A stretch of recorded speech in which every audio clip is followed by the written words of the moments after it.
What's up guys, I'm Legendary Ryan and this is the Wii U Gamepad. Notoriously has terrible battery life, so let's get the battery changed out and upgrade it to a big fat one. First things first, we're going to make sure that this gamepad is powered off. Once we're sure it's off, we'll go ahead and flip it on the back side.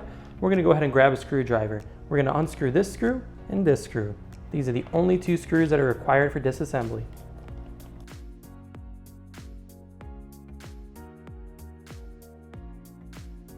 These screws are self-retaining, so you don't need to worry about losing them.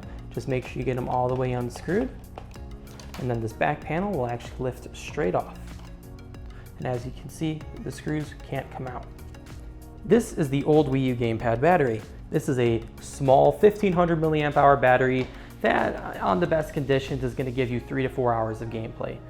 This is the big fat Wii U Gamepad battery. It has 3600 milliamp hours of battery life. So to install our brand new battery, let's first go ahead and disconnect the old battery really easily by sticking our finger into there and pulling straight down. Lift out the old battery,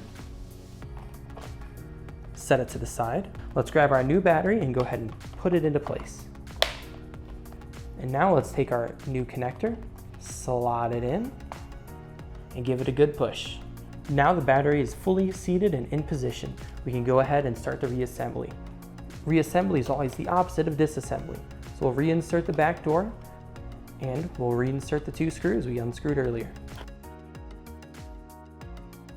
Now we can go ahead and flip over our gamepad, grab our charger and plug it in. We do want to charge this up all the way up until the light turns off, and then give it about 2 hours extra on the charger. This is recommended by the manufacturer of the battery to make sure that the battery is properly calibrated. I'm not sure if this really has any real use, but that's what they say to do. So guys, that's how you install the new battery. If you like the video, hit like. If you dislike, hit dislike. Leave a comment so I can know what I'm doing wrong and improve on it. Thank you very much. Bye-bye.